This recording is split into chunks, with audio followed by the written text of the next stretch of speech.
Good morning, everyone. Thanks for coming. I'm Yuxin from ETH Zurich, and today I'm going to talk about this near-optimal algorithms for the adaptive information acquisition problem. All right, so let me first give you a brief overview of my thesis topic, which is related to this problem. Right. So we're interested in learning systems which can interact with the environment to acquire data as it learns. And in the context of active learning, for example, we probably want to train a classifier, right, by actively querying the label of new data points. And if you think of application in robotics, you want to design an intelligent system which can achieve some certain task using the minimum amount of interaction with the environment, right? Or in the context of experimental design, or in the context of recommender system, you want to minimize the interaction in order to either suggest a solution to a certain problem, or you want to recommend the correct movie, for example, to the user, right, using the least number of interactions. And also in the context of computer vision, when we think of having a human in the loop that correct the system's detections, for example, as the system runs, right, and hopefully it will refine the system as we learn, and to prevent the system to make the same mistake again or similar mistakes. So we start from a simpler or easier to handle setting where we assume the interaction between the system and the environment is noise-free, right? So we can come up with nice guarantees to this sort of problems. And we move on to this noisy setting which is more practical, and we show some certain conditions when a simple algorithm can work well in practice. And so moving on, we also study this batch mode setting where we assume the interaction between learning system and the environment happens in batches. So every time you ask for a bunch of labels, what happens if we run a simple algorithm? Can it work well in practice, right? So a common tool we'll be using is this notion of adaptive modularity. And I'm going to show in this talk, illustrate the idea of how we use this hammer to solve this problem as the talk goes on.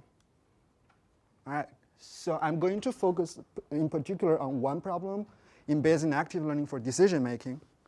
I'm going to illustrate this idea of how to use some modular surrogate to solve a problem which is known to be hard. Sorry, can I ask you a naive question? Sure. So you're talking about an adaptive model. So is the idea that the performance of the adaptive model is bounded somehow by what would happen if you saw all the data? So you're never going to do better than... Yes. So the idea is just to get there faster. Right. So that's known as the offline policy. Assume you have known the realization beforehand, what can you do, right? But here we only see the observation as we learn. Right, so that is called the adaptive policy. All right, so the problem I'm going to talk about is relevant to a number of applications in practice, ranging from active learning or dialogue management in the context of, for example, troubleshooting, right? Or robotics, we have this touch-based localization application, or even in behavioral economics, we have preference elicitation, where we need to do this decision-making by adaptively querying the data points. All right, so the core question we want to answer is when do this simple scalable algorithm work well, and can we prove something about it, right? So let me motivate this particular problem by showing you one application in robotics. This problem is touch-based localization. The goal here is try to navigate this robotic arm to succeed in pressing a button, right? So this action is called guarded move. And notice that the robot only have this touch-based sensing action. It doesn't have vision. That's a simple assumption. Every time it pushes forward, it knows whether or not it succeeds in pressing the button. So here the goal is try to minimize the number of interactions between the system and the environment. So if we take a closer look at this problem, we have a robotic arm that can push forward as tests. And we have some belief about the world, the uncertainty about the world, where is the location of the microwave, for example, right? And if the end effector of the robotic arm push forward, there are many valid positions that the action can succeed. So in this case, we don't need to learn exactly where the XY location of the button is. We only need to learn enough so that we can succeed in making this action. All right. Does it ask the map or the structure of the world? It knows there's a prior belief on the possible locations of this microwave. Right. All right, so multiple actions can succeed. We only need to reduce uncertainty so that we can successfully act. Another problem in dialogue management, we want to answer a question, right? So imagine we're in a setting that there's a virtual agent in a call center that tries to resolve the problem of a mobile device of a customer. Right? And there are 3 actions in this example that the agent can recommend to the user, like buy a new device or reset the system or delete the application. Right? In order to make this suggestion, the agent need to reason about what is the potential root cause of the problem. Right? So, for example, a bad battery or a bad SIM card, no internet connection, or a bug, simply a bug in the system. And before the agent asks any question to the user, it has a belief on the potential root cause space. And here, a feature of this problem is that multiple actions may solve the same problem.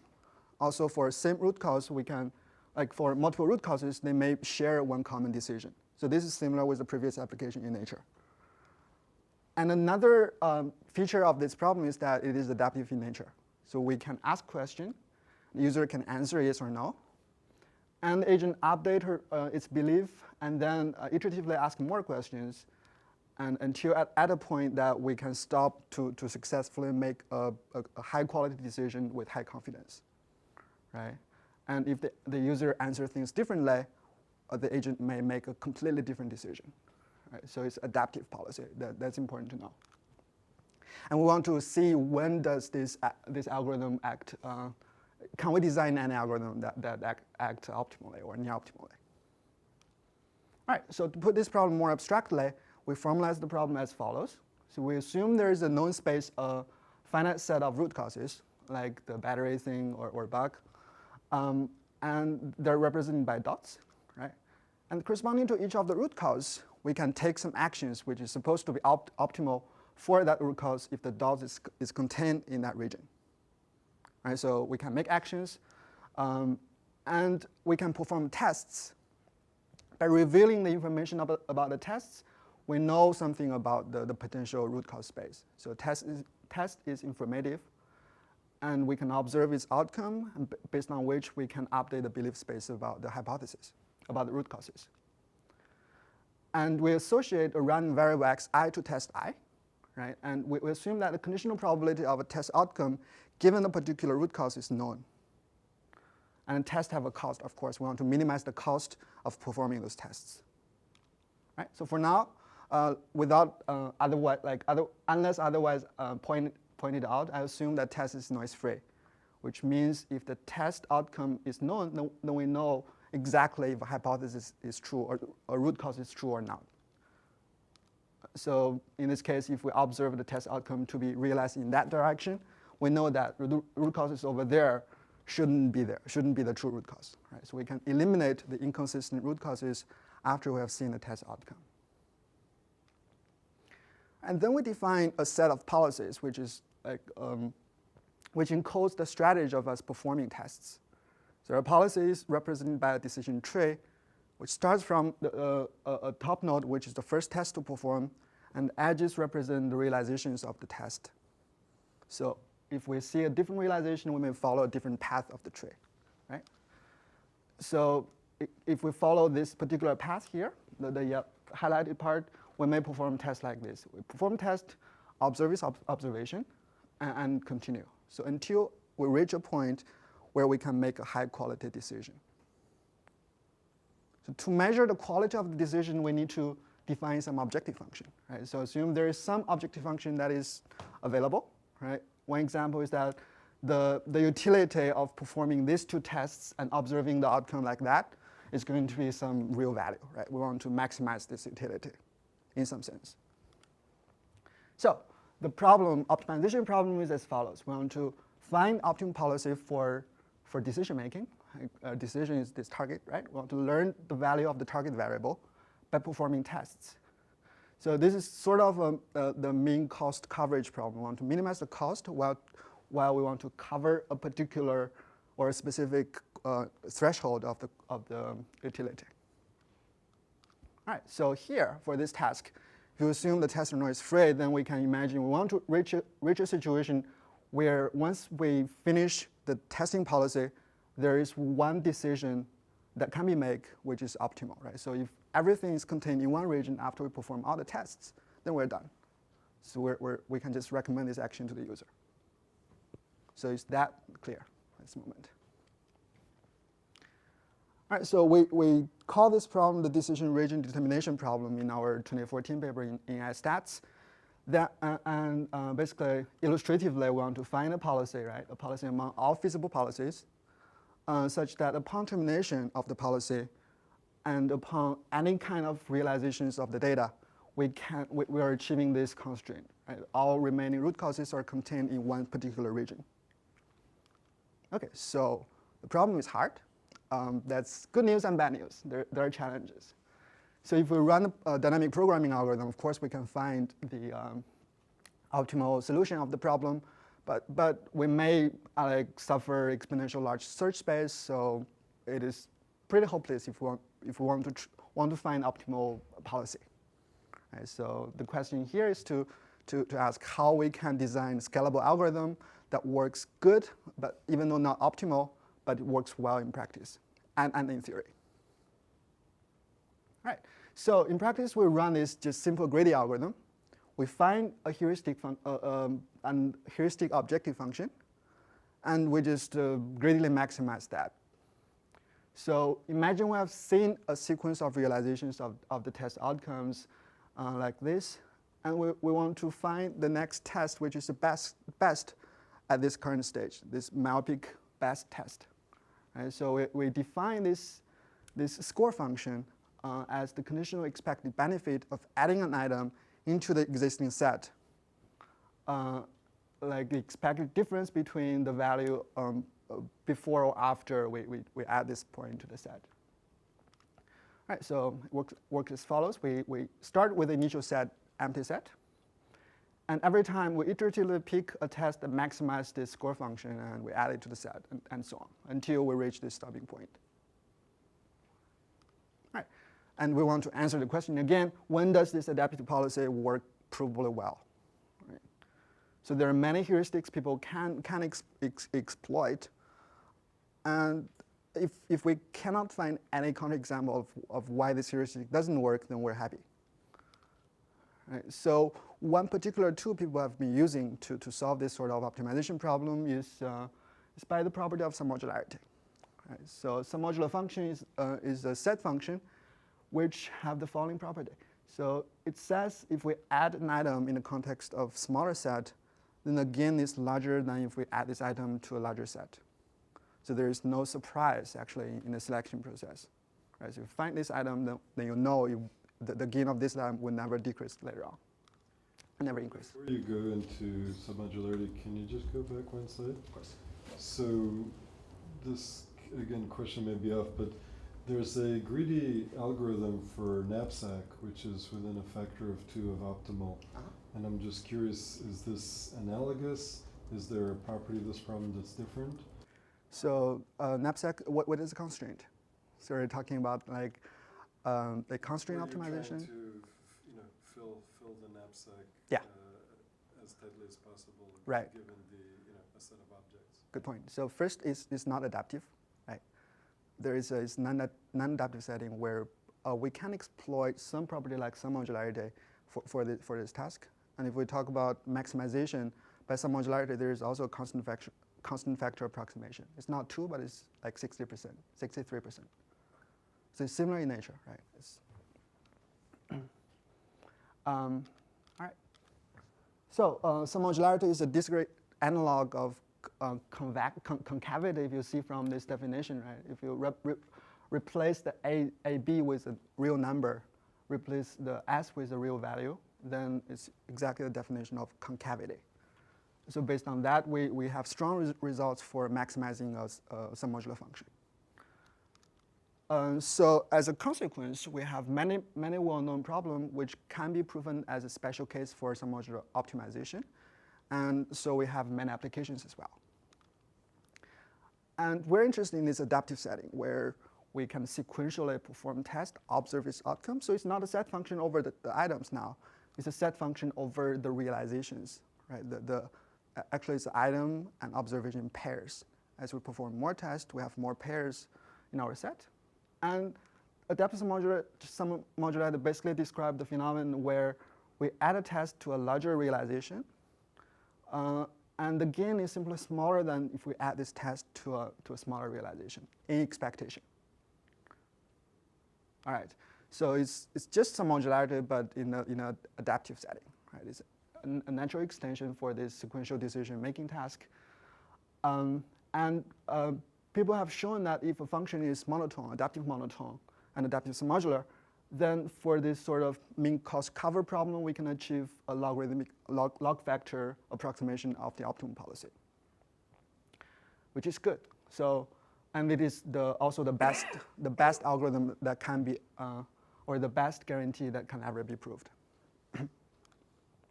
So if we go back to our problem, we want to solve this decision region determination problem. And people have been trying different heuristics to solve this problem. Right? For example, they can use the uncertainty sampling strategy where we pick the test at each time that maximize the reduction in the entropy of the root cause space. So we pick the test that is the most uncertain. This is very commonly used heuristic in active learning. And people have tried this approach for this particular problem. But it is not aware of the decision regions. So the test outcome only depends on the root cause, right? It is not aware of which region is ended up in the end. We also have those two heuristics. One is maximizing information gain in terms of the entropy on the decision space. So now we are aware of the decisions, but the problem is that this function is not adaptive submodular. So we can come up with some example where this heuristic just perform pretty badly. It can be arbitrarily badly, actually. We can also think of maximizing the utility at one particular step, and this function is also not adaptive submodular. So we can show all these approaches can fail arbitrarily badly, simply because we do not have this strong theoretical property of this objective function. So our method is try to focus on coming up with these functions of the attractive property. Like we want to come up with adaptive submodular surrogate function for this particular problem. So if we come up with a function such that if we optimize the function, it is equivalent as optimizing the original problem. And at the same time, we can optimize this thing pretty effectively. Then that's good. Right? We just want to find such a surrogate. So here is our basic two important motivations that drives us to push forward. So we have contributed two particular packages to this problem. The first one is called hybrid cutting. I will skip the details of that one, but in particular, I'll focus on the decision region edge cutting problem, which I will show later on is very effective in practice and outperforms all the existing baselines for some particular tasks.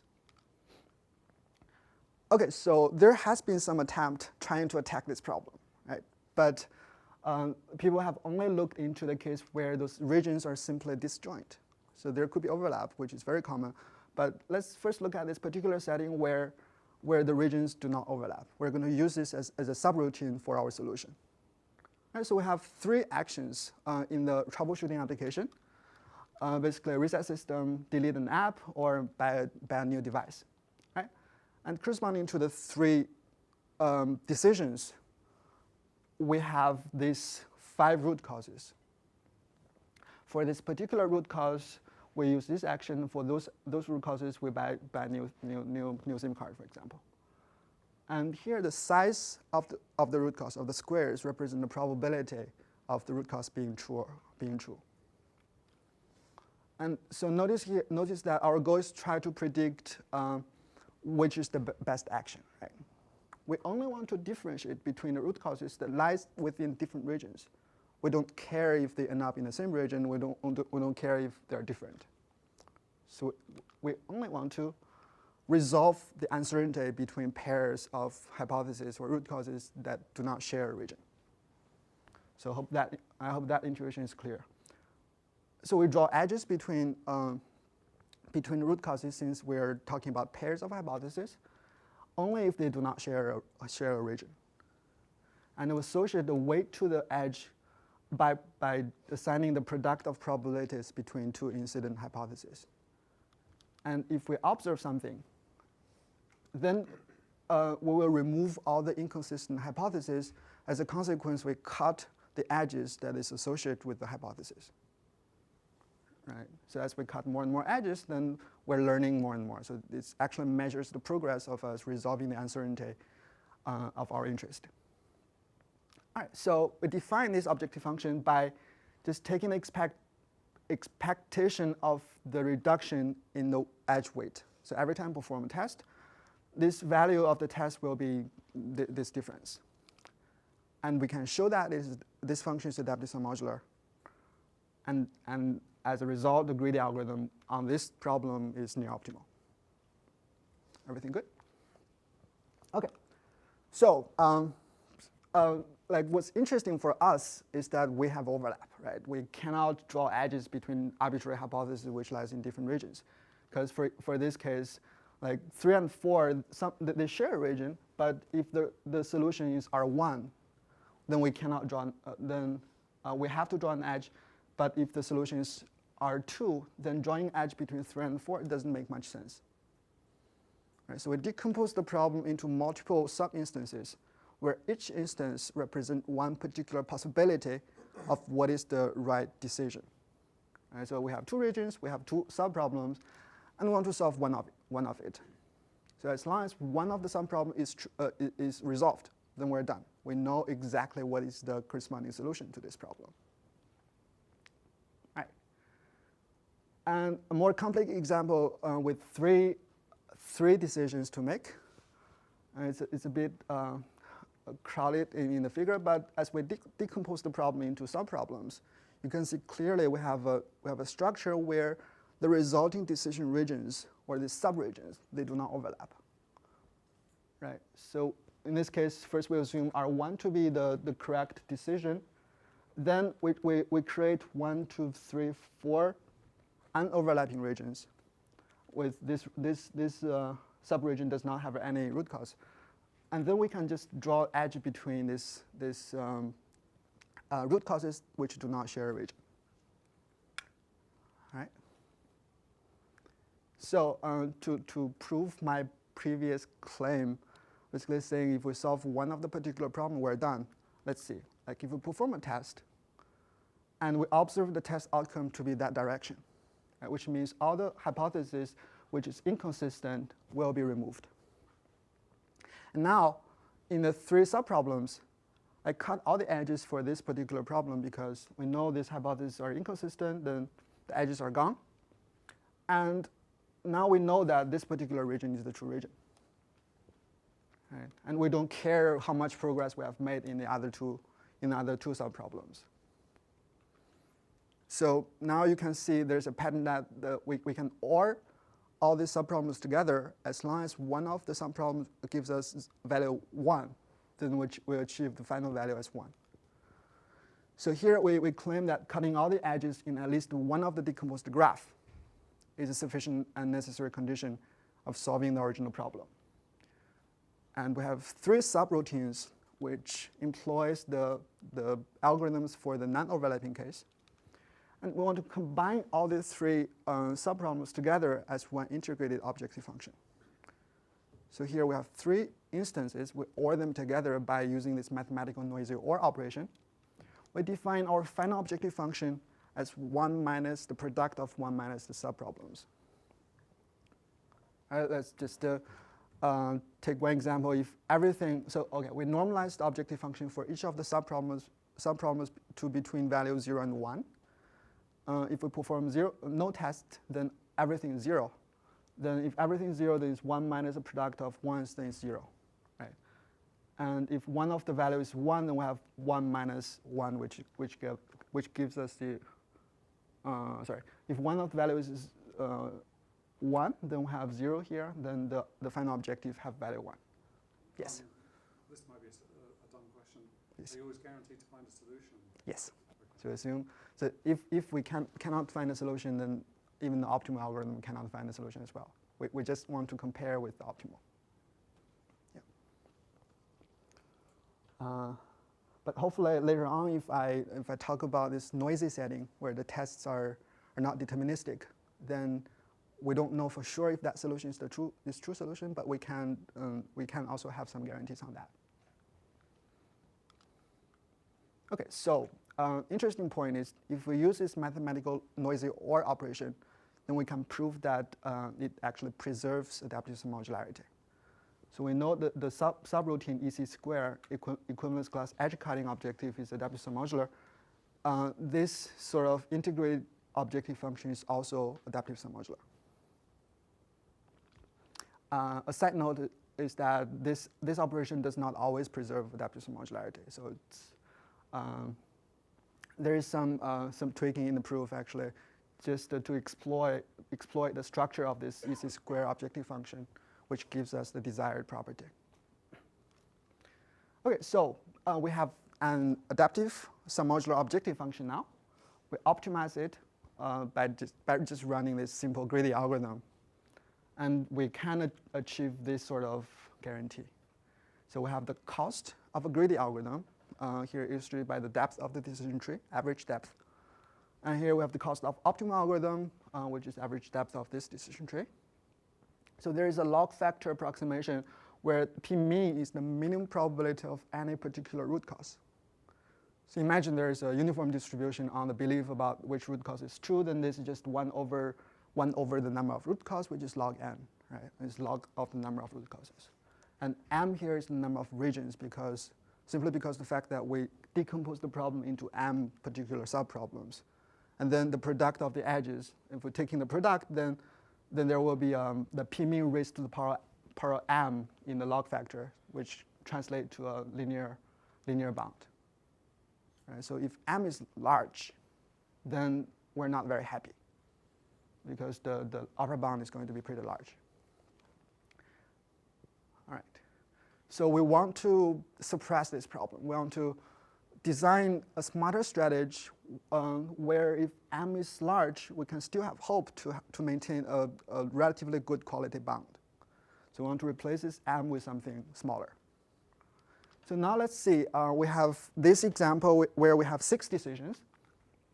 They're overlapping, right? If we use this naive approach, we can create 6 different subproblems, order them together, and we're going to achieve a bound with 6 as a multiplicative factor in the upper bound. What if we create some smaller, like fewer problem instances by the following? We first construct the graph over the decision regions. So we create an edge between 2 decision regions as long as there's overlap between the 2 regions. Right? So now we run the graph coloring algorithm, basically assigning a color to a node which is not the same with its neighboring nodes. Right? So now we have 3 colors coloring the graph. There could be different solutions to graph coloring, but we're just using this one as an illustration. And we can just assign a color to one particular problem instance by decomposing in this fashion. Right? So we have 1, 4, 6 with the orange color as one subproblems. They do not overlap, right? And we have 2 and 5, they have blue color and they do not overlap. So it doesn't affect our final solution. We do create some subproblem instances which can be solved by this EC square algorithm. And we just simply OR them together, and we achieve some nicer guarantee, basically. So to recap the problem, our algorithm basically works as follows. First, we perform a decision region decomposition via this graph coloring scheme. And we know each resulting decomposed graph corresponds to one subproblem. And then we greedily pick the next test and maximize the surrogate function and hope that we can achieve some good performance in practice. Questions? Yeah? How expensive is your graph coloring? Graph coloring? OK, great. So if we run a Grady algorithm on graph coloring, right, it's the maximum number, the upper bound on the coloring is the max degree plus 1. So it's a linear time algorithm, and you just get to the number of colors, which is the maximum degree of this decision graph. Yeah. So if all the regions overlap, that doesn't buy anything, right? If all region overlaps, then by graph coloring, then let's see. You still have like a conditional number of options. So the upper bound, you can use 2 colors, I think, if all the regions. Oh, so yeah, if everything overlaps. Good point. Then right. So the bound is pretty bad. Yeah. This is like a heuristic, but not really a theoretical game. So we can, if we use this maximum number of colors as a parameter in the bound, then it's a theoretical guarantee. Yeah, exactly. So it's we represent the number of colors in the graph as R. So we now drive down the number of regions into the number of colors, which is in practice usually significantly smaller. Okay, so a recap on our algorithm. We have a sufficient and necessary condition for the optimal value of information, the mean cost cover problem. And we propose an adaptive submodular monotone objective function for this problem so that we can efficiently optimize. And so far, we have only talked about this noise-free case where we assume performing a test, then the realization is deterministic. What about in practice, the tests are noisy? Right? There's some noise in this problem, and how can we modify this problem so that we can have another principled algorithm that can always give us good guarantee?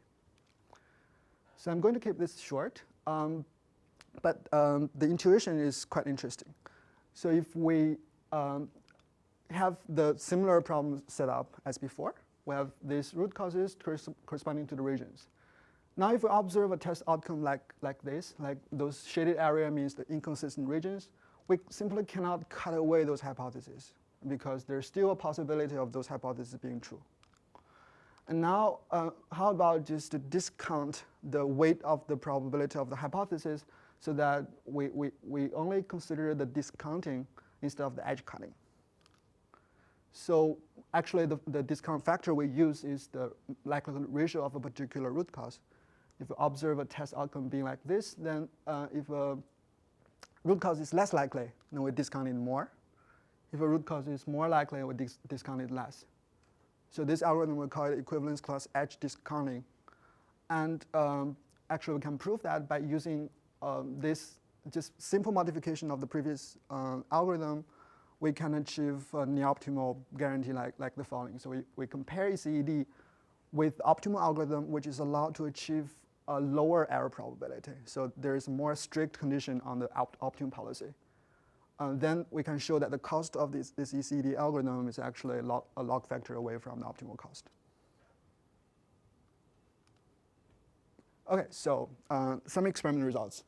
So we do have a real-world application on this troubleshooting application, but due to confidentiality, I can't reveal the result at this moment. It's in collaboration with the company, with Xerox. But instead, I'm going to show this movie recommendation, which is similar in nature. All right, so we have a set of movies. And the goal here is try to interact with the user, like asking the user pairwise comparison questions so that in the end, we can recommend a movie to the user which is kind of aligned with his or her interest. Right, so we have this movie lens data set where we obtain an embedding of all the movies into this 2D plane for illustration. And we have the comparison questions, basically asking the user which movie do you prefer. And user answers, we eliminate the inconsistent hypothesis and ask more questions until we reach a certain region of neighborhood where we're confident enough that the user's interest lies within that circle. So we can change the size of the circle. Right? We can change the radius so that we stop early or late. And we compare different heuristics, like the uncertain sampling, as I mentioned before, or the equivalence class edge discounting, the value of information, or the hack, which is proposed by our 2014 paper, but it is very hard to run as the overlaps goes on now. So basically, it is impossible to run this thing if we have a very large neighborhood. And now we show that this heuristic, this decision region edge cutting algorithm actually performs quite well in the query complexity I should note that the smaller the y-axis, the better the performance is, right? And it is a maintainable time complexity as well. Question, please. Query complexity. Query complexity is the number of questions I ask before stopping. So this is assuming the region are all uniform. The probability on the root causes are uniform. Uniform is true. Region size. The region size is not necessarily uniform. So when you go from left to the right, does that mean all the regions are the same size? Oh no, so from left to right is we are increasing the radius of the region, Right. so it contains more hypotheses. That's one, so that one root cause, but what if like the other parts in the space? Or do you only consider the region of that? So we consider a fixed number of regions, and if we increase the radius of the region, then each of the region covers more root cause, which gives us more overlaps. So those regions are the same size, basically. Our same radius, yes. You have one region, do you have one region per movie, or? Okay, so we run this experiment by just doing clustering on the movies. Okay, So a region is basically associated with one cluster center. I see. Yeah. It's a kind of a synthetic experiment on real world data. Right, Yeah. right. Okay, so in a noisy case,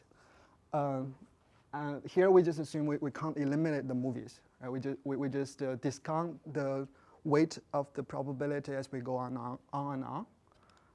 And here's the performance, right, of the ECED. We have the random baseline. On the y-axis is the error rate. So it's the probability of us predicting the right category of movies. And the value of information, which is not adaptive submodular. The uncertain sampling is not adaptive submodular. The information again, as I said, is also not adaptive submodular. And also ECED, it is not adaptive submodular, right? But I mean, in the noisy case, it loses adaptive submodularity. But we can show it exhibits some similar property as adaptive submodularity. The proof technique is quite interesting. I'm very happy to talk more about it offline, but here basically the experimental results show if we say we want to achieve like 12% of the error rate, we just need to run ECED for like half the number of tests as all other baselines. A demo. Okay, now we look into this robotic application. We have a robotic arm, which can perform the guarded move action, and we want to identify the start button for the microwave or the open button for the microwave. All right, so before we start, we have this belief about the possible locations of the microwave. Every time we perform a guarded move, we rule out some impossible root causes, and we keep on moving, right? So here, this part basically shows the belief about the algorithm, and this part is the real world video, accelerated by 2 times. So now, after performing, this is the second action, or first action, yeah. So a lot of hypotheses are gone. This is real time? This is twice the real time, yeah. So this is the third action. Actually, by the third action, already figure out where the possible locations of this button is, and press it forward and open it. So this is a stopping condition.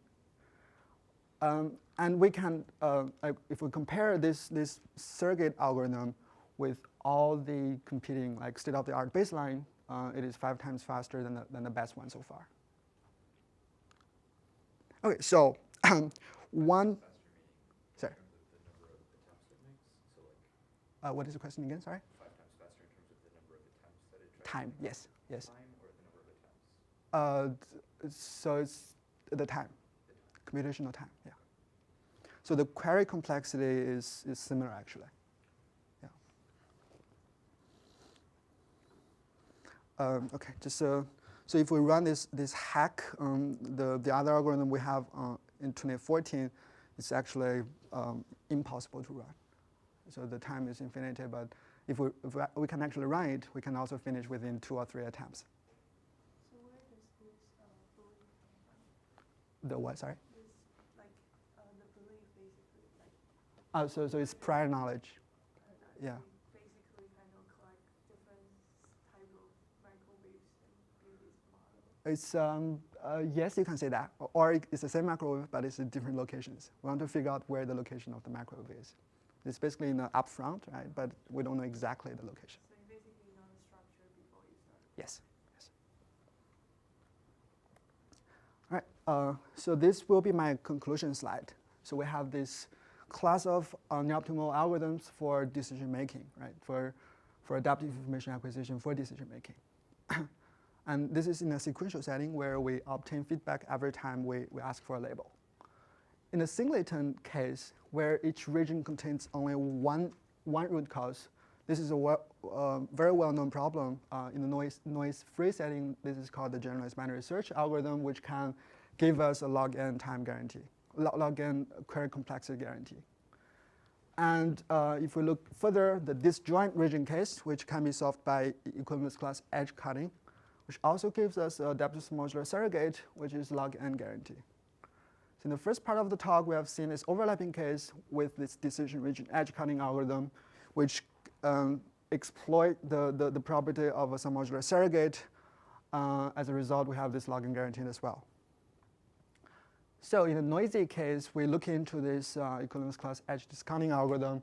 This is the actual results we have. It's, if we compare, we want to achieve delta error rate on predicting the correct optimal decision, then we have this log n raised to the 3 guarantee. But this is not tight. We can only show this is sufficient condition of the algorithm. And in this setting where we have overlaps and noise, we can run an algorithm like this. But so far, we're not sure if we can get any guarantee like this because I mean, it's still work ongoing. I would like to thank all my collaborators and co-authors. So here's my thesis advisor, Andreas Krause.